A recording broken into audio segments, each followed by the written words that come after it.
Hello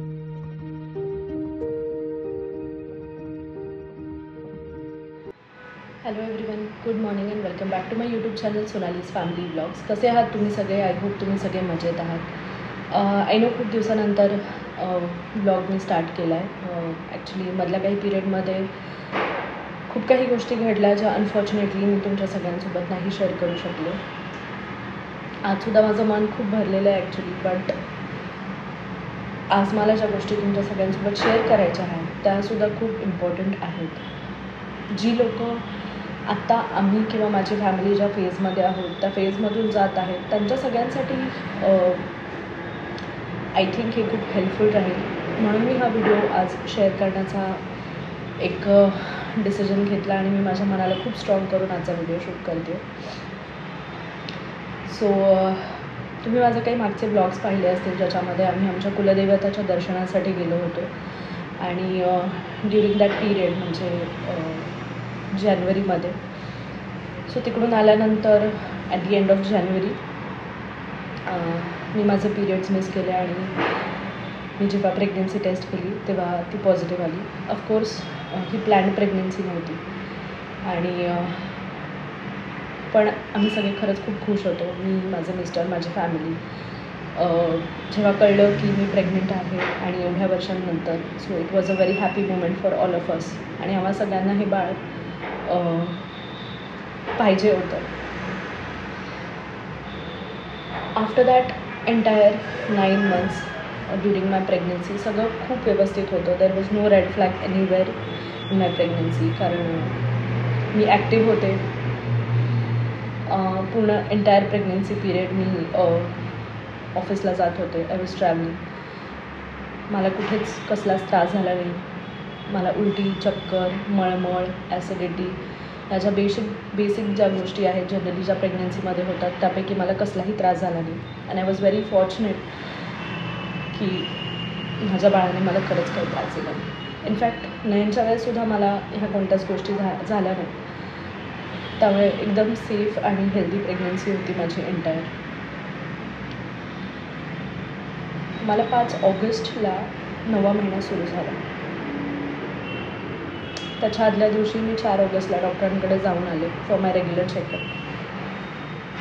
everything was okay, everything was fine. डॉक्टरांनी मला सांगितलं दॅट 20 तारखेपर्यंत I can continue with my job आणि 20 तारखेनंतर तू रेस्ट केलेस तरी चालेल. सो त्या अकॉर्डिंग मग मी 15 ऑगस्टपर्यंत ऑफिसला जाणार होते आणि 15 ऑगस्टनंतर मी सुट्टी टाकणार होते.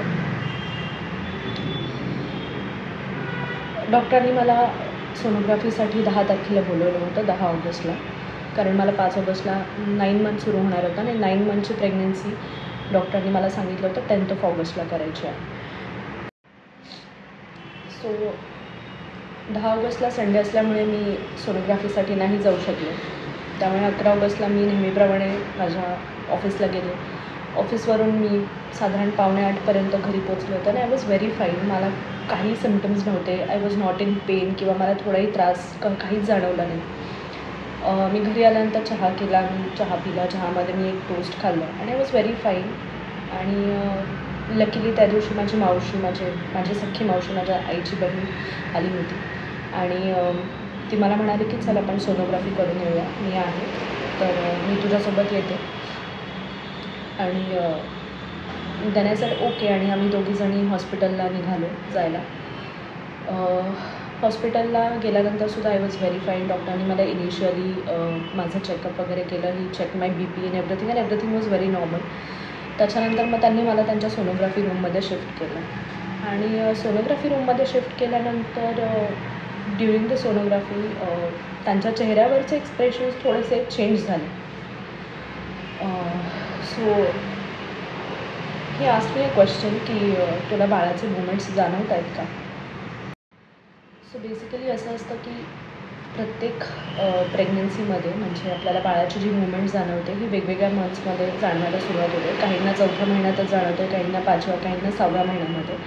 माझ्या बाबतीत असं होतं की मला at the end of 4th month आणि स्टार्टिंग ऑफ 5th मंथमध्ये मला बाळाचे मुवमेंट्स फील व्हायला लागले होते. आणि त्यानंतर जेवढ्या पण मी सोनोग्राफीज केल्या त्या सगळ्यामध्ये ड्युरिंग सोनोग्राफी जसं जसं ती मशीन आपल्या पोटावरून फिरत असते तसं तसं बाळ ॲक्टिव्हली पोटामध्ये मूव्ह करत असतं आणि आपल्याला त्याची मुवमेंट जाणवत असते. बट ह्यावेळेस जेव्हा डॉक्टरांनी ती मशीन खूपदा माझ्या पोटावरून फिरवली, I couldn't feel the movement. आणि डॉक्टरांचे ऑफकोर्स एक्सप्रेशन्स थोडेसे चेंज झाले होते. He was little worried. त्यामुळे मी त्यांना विचारलं की डॉक्टर सगळं ठीक आहे ना, इज एव्हरीथिंग ओके? पण मला त्यांनी काहीच सांगितलं नाही, हे सगळी इज एव्हरीथिंग इज ओके. फक्त आपण एक काम करूया, एक डिवाइन डायग्नॉस्टिक म्हणून एक सोनोग्राफी सेंटर आहे, जिथे थोडी इन डिटेल सोनोग्राफी तुझी आपण करून बघूया. आणि मग त्यांनी मला तिथे पाठवलं सोनोग्राफीसाठी. मी तिथे सोनोग्राफीला गेल्यानंतर साधारण 20 मिनटं माझी सोनोग्राफी सुरू होती. And for the entire period मी त्यांना विचारत होते की इज एव्हरीथिंग फाईन, माझं बाळ मूव्ह करत नाही आहे, I am not feeling his movement, तर इज एव्हरीथिंग फाईन. आणि ते जे सोनोग्राफी करत होते त्यांच्या तोंडावर काहीच एक्सप्रेशन नव्हते. He was not telling me if everything was fine, म्हणजे काहीच नाही. त्यांच्या तोंडावर ही वॉज लाईक एक्सप्रेशनलेस, काहीच एक्सप्रेशन्स नव्हते. सोनोग्राफी झाल्यानंतर त्यांनी मला बाहेर बसायला सांगितलं. साधारण एक 10 मिनटामध्ये त्यांनी सोनोग्राफीचा रिपोर्ट आणला आणि माझी मावशी आणि मी बाहेर बसलो होतो. टिल दॅट मोमेंट मला असं जाणवलंसुद्धा नाही की काय झालं आहे माझ्यासोबत. आणि जसं सोनोग्राफीचा रिपोर्ट माझ्याजवळ आला, जसं मी तो उघडून पाहिला, मी रिपोर्टमध्ये वाचलं, there is no cardiac activity, there is no fetal movement. And त्या क्षणी माझं BP एकदम शूट झाला.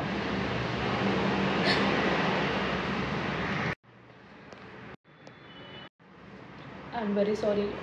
हा व्हिडिओ कदाचित खूप पार्ट्समध्ये येईल, बिकॉज हे सगळं एका फ्लोमध्ये बोलणं माझ्यासाठी पॉसिबल नाही आहे. आय होप तुम्ही सगळे समजू शकता. सो येस, जेव्हा तो सोनोग्राफी रिपोर्ट मी पाहिला, त्याच्यामध्ये जेव्हा मी ते 2 लाईन्स वाचल्या की कार्डियक ॲक्टिव्हिटी नाही आहे आणि फिटल मुवमेंट नाही आहे, तेव्हा एकदमच माझा BP शूट झाला. मला काहीच कळेना की मी काय रिॲक्ट करू. आणि आय वॉज जस्ट होपिंग की हे सगळं खोटं आहे, हे सगळं मी स्वप्न बघते आणि हे सगळं डोळ्यासमोरून निघून जावं असं मला वाटत होतं. बट नाही, काही गोष्टी आपण ठरवतो त्याप्रमाणे नाही होत आयुष्यामध्ये आपल्या. तिथून लकीली माझी मावशी माझ्यासोबत होती. तिने मला डायग्नॉस्टिक सेंटरपासून हॉस्पिटलपर्यंत मी कशी गेले, मी कशी हॉस्पिटलमध्ये पोचले, मला आता काहीच आठवत नाही आहे. I was literally blank at that moment. डॉक्टरांनी लगेचच रिपोर्ट पाहिले आणि त्याने मला सांगितलं की बाळ पोटातच गेलं आहे. आणि एक थोड्या वेळापूर्वीच ही गोष्ट झाली आहे, म्हणजे खूप वेळ नाही झाला आहे त्या गोष्टीला. तेव्हा मी डॉक्टरांना विचारलं, डॉक्टर असं होण्याचं रिझन काय आहे, म्हणजे माझ्याकडून काय चूक झाली, मला तर काहीच कळालंसुद्धा नाही किंवा मला कोणताही त्रास झाला नाही आणि अचानक असं होण्याचं रिझन काय. आणि खरं सांगायचं तर ही वॉज स्पीचलेस. म्हणजे एवढ्या लास्ट स्टेजमध्ये I had crossed every milestone of the pregnancy. Generally ह्या सगळ्या गोष्टी, मिसकॅरेजेस वगैरे जे आहेत ते फर्स्ट 3 मंथ्समध्ये पॉसिबल असतात. त्यावेळेस आपल्याला डॉक्टर थोडे जास्त केअरफुल राहायला सांगतात ड्युरिंग ट्रॅव्हल वगैरे. बट पहिले 3 महिने मी क्रॉस केले. मी 7वा 8वा महिना जो जनरली क्रुशियल मानला जातो तो सुद्धा मी क्रॉस केला आणि आय वॉज एंटर्ड 9 मंथ. आणि it was really a very shocking experience for all of अस. त्यानंतर लगेचच मला डॉक्टरांनी ॲडमिट करून घेतलं आणि त्यांनी पुढची प्रोसेस सुरू केली. डॉक्टरांचं असं म्हणणं होतं की ऑलरेडी तुझं बाळ तर गेलेलं आहे and I just don't want you to go through the pain of the caesarean delivery. So he was trying की माझी नॉर्मल डिलिव्हरी व्हावी, कारण नयनच्या वेळेस माझी नॉर्मल डिलिव्हरी होती. So he was trying his best की ते कुठल्या प्रकारे तरी ॲटलिस्ट नॉर्मल माझी डिलिव्हरी करू शकतील. बट नाही, ते सुद्धा पॉसिबल नाही झालं. ही वेटेड फॉर 24 hours आणि तरीसुद्धा ते शक्य नाही झालं. मग त्यामुळे त्यांना नाईलाजास्तव माझं सिझेरियनच करावं लागलं. बाळाला म्हणजे पूर्ण फॅमिलीने बाळाला पाहिलं, त्याला ते घेऊ शकले.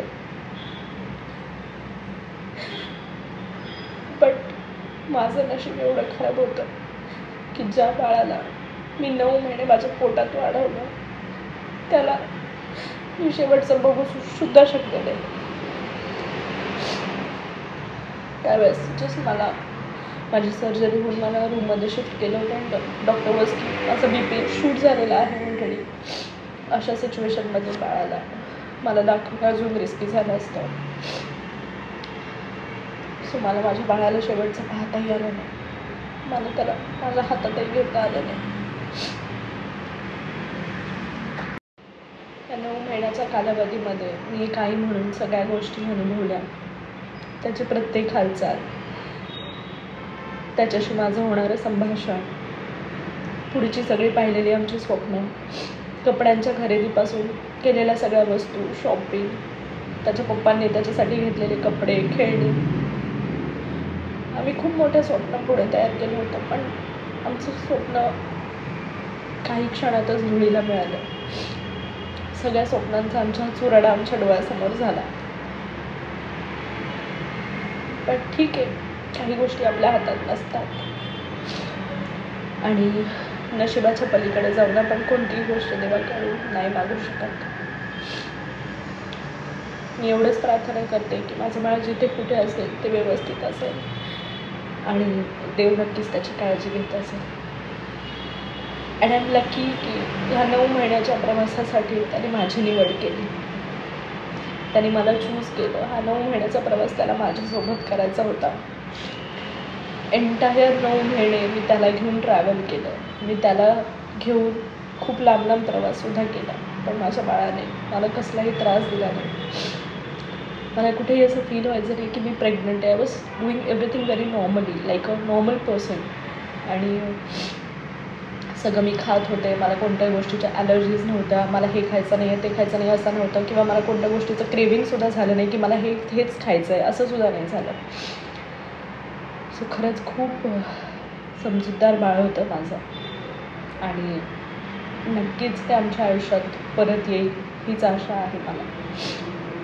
मी होप्स अजूनही सोडलेले नाही आहेत. त्या परमेश्वरावर माझा अजूनही खूप विश्वास आहे. इट्स ओके, काही गोष्टी आपल्या हातात नसतात किंवा काही गोष्टी ह्याच्यासाठी सुद्धा होतात आपल्या आयुष्यात.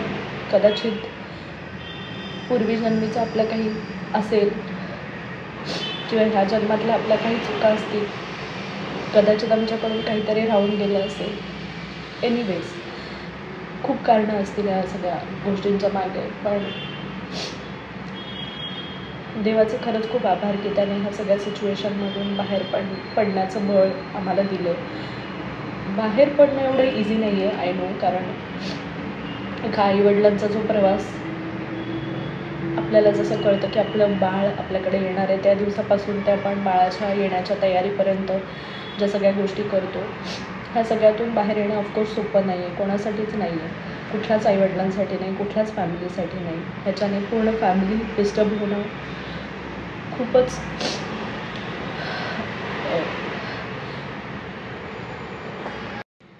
माझ्या बाळाची शेवटची हालचाल माझ्या हृदयामध्ये आयुष्यभर राहील.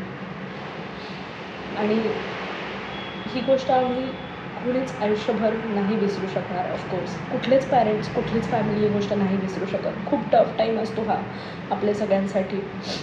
बट आम्ही खूप फॉर्च्युनेट आहोत की आमची पूर्ण फॅमिली आमच्यासोबत होती. आम्हाला खूप स्ट्रॉंग सपोर्ट दिला. ह्या सगळ्यामध्ये नयनचा खूप मोठा वाटा आहे. नयननी माझ्यासाठी जो स्टँड घेतला ह्या सगळ्या सिच्युएशनमध्ये तो खरंच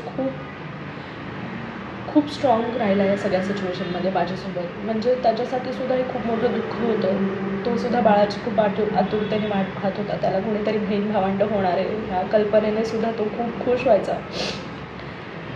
बट त्याने या सगळी सिच्युएशन खूप मॅच्युअरली हँडल केली. ड्युरिंग हॉस्पिटलमध्ये सुद्धा, मी घरी आल्यानंतर सुद्धा, जेव्हा मी एकटी बसत होते, जेव्हा मी विचार करत राहायचे, तो लगेच माझ्याकडे यायचा आणि मला म्हणायचं, मम्मी मी आहे ना तुझ्यासोबत, आपल्या बाळ आपल्याकडे परत येणार आहे, तू प्लीज टेन्शन घेऊ नकोस. तेव्हा असं वाटायचं की कधी कधी आपण लहान होतो आणि आपली मुलं खूप मॅच्युअर होऊन जातात आणि आपल्याला काही गोष्टी समजावून जातात ज्या आपल्याला समजत नाही. सो नयनचा खरंच खूप मोठा सपोर्ट होता मला ह्या सिच्युएशनमधून बाहेर काढण्यासाठी.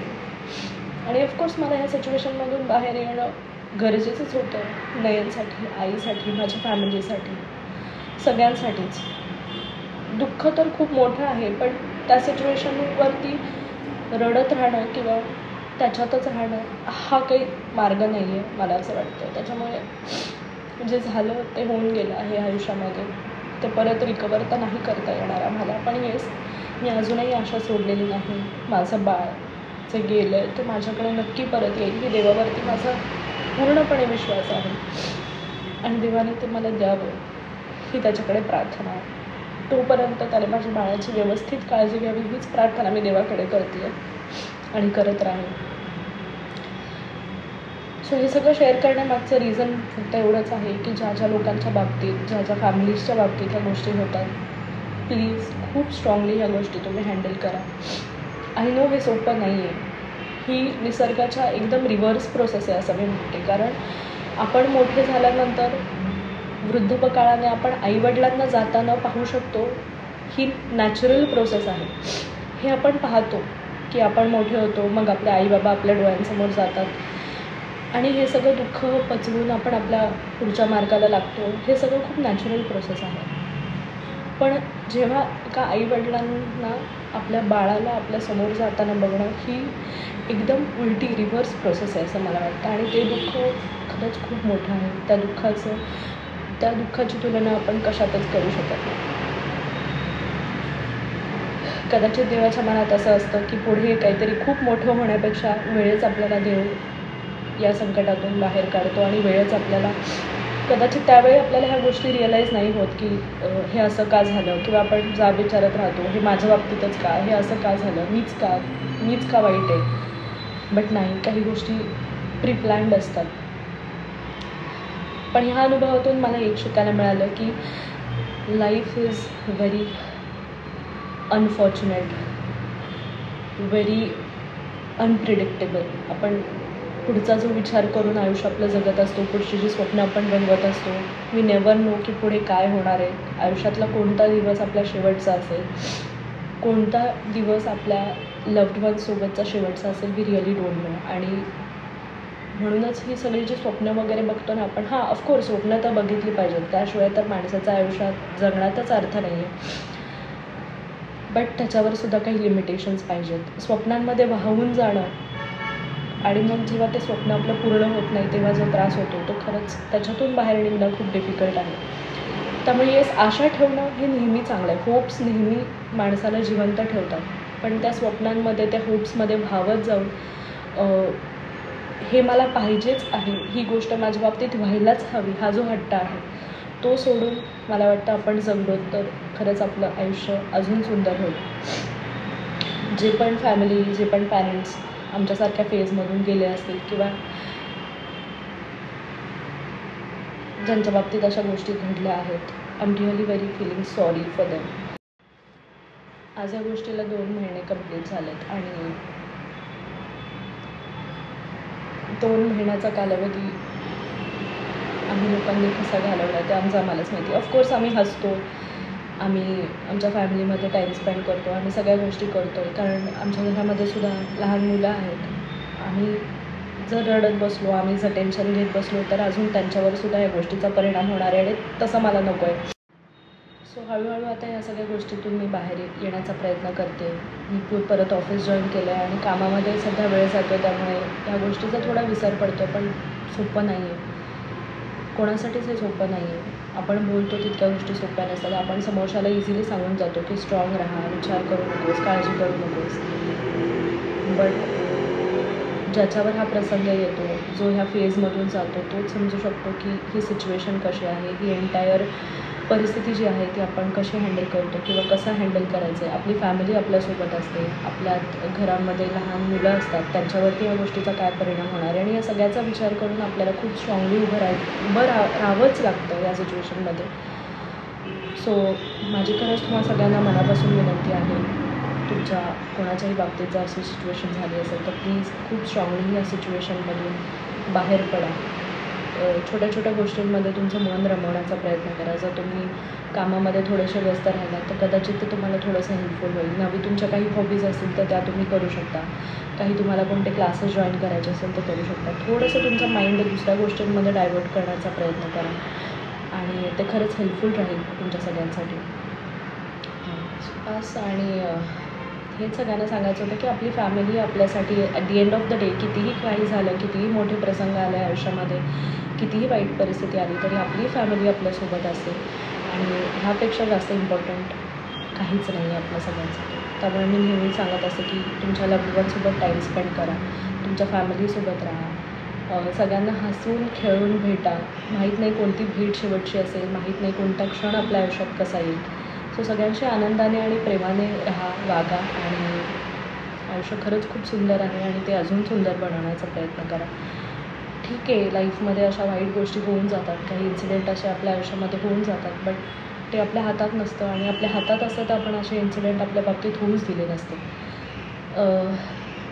देवाच्या हातात या सगळ्या गोष्टी आहेत. कदाचित पुढे खूप मोठ्या वाईट गोष्टी होण्यापासून तो आपल्याला वेळेच्या आधीच काही गोष्टी आपल्यापासून काढून घेतो, पण ते कदाचित आपल्या चांगल्यासाठीच असतं. हा नेहमी पॉझिटिव्ह विचार करा आणि आयुष्यामध्ये पुढे जात राहा. बट येस, त्याच्यावरचा विश्वास आणि आपले होप्स कधीच ठेवू द्यायचे नाहीत. काही दिवस वाईट आहेत तर नक्कीच पुढे आयुष्यामध्ये चांगले दिवससुद्धा येणार आहेत आणि ह्याच पॉझिटिव्ह नोटवरती आपण सगळे आपलं आयुष्य जगायला शिकलो तर खरंच खूप छान आपलं आयुष्य होईल. सो येस, ह्या ब्लॉगमध्ये मला हेच सगळ्या माझा हा एंटायर एक्सपिरियन्स मला तुमच्या सगळ्यांसोबत शेअर करायचा होता. I know it was very difficult for me, पण ॲक्च्युली मी खरंच खूप स्ट्रॉंग आहे. मला माहिती आहे की मी खूप स्ट्रॉंग आहे आणि देवाने मला हे स्ट्रॉंग बनवलं आहे. आणि तुम्हाला खरं सांगू का, देव अशाच लोकांच्या बाबतीत अशा सिच्युएशन्स आणतो जे खरंच मनापासून स्ट्रॉंग असतात आणि जे हे सिच्युएशन टॅकल करू शकतात. सो त्यालासुद्धा माहिती आहे ह्या अडचणी, ह्या प्रॉब्लेम्स कोणाला द्यायच्या. त्यामुळे फक्त त्याच्यावर विश्वास ठेवा आणि आयुष्य जगत राहा. जे काही ऑब्स्टिकल्स आयुष्यात येतील ते नक्कीच निघून जातील. नक्कीच आयुष्य पुन्हा मार्गी लागेल. कोणतीच गोष्ट स्टॉप नाही होत आयुष्यामध्ये, तिथेच आपलं आयुष्य नाही थांबत. Life must go on. आणि बस हे सगळं तुमच्या सगळ्यांसोबत शेअर करायचं होतं. माझा व्हिडिओ बघून कदाचित काही लोकांना असं वाटेल की हे आम्हाला सांगण्याचा काय उद्देश होता. माझा उद्देश हाच होता की फक्त एक पॉझिटिव्हिटी ह्याच्यातून मला तुमच्यापर्यंत पोचवायची होती की आयुष्यात कोणतीही सिच्युएशन आली तरी ढासळून जाऊ नका, स्वतःचा कॉन्फिडन्स डाऊन करू नका. इट्स ओके, अशा गोष्टी होऊन जातात आयुष्यामध्ये. आणि आय जस्ट होप माझ्या एक्सपिरियन्समधून तुम्हाला काहीतरी शिकायला मिळेल किंवा इन फ्युचर तुम्हाला ह्या गोष्टी काही जर घडल्या, अशा कोणाच्याच बाबतीत घडायला नको, पण इन केस जर असं काही झालं आपल्या कुठल्या जवळच्या नातेवाईकांमध्ये किंवा कोणामध्ये, तर आपण स्ट्रॉंगली ह्या गोष्टी फेस केल्या पाहिजेत. सो चला तर मग ह्याच नोटवरती मी आजचा ब्लॉग इथेच एंड करते. भेटूयात लवकरच आपण आपल्या नेक्स्ट ब्लॉगमध्ये. Till then bye, take care and always remember to love your family.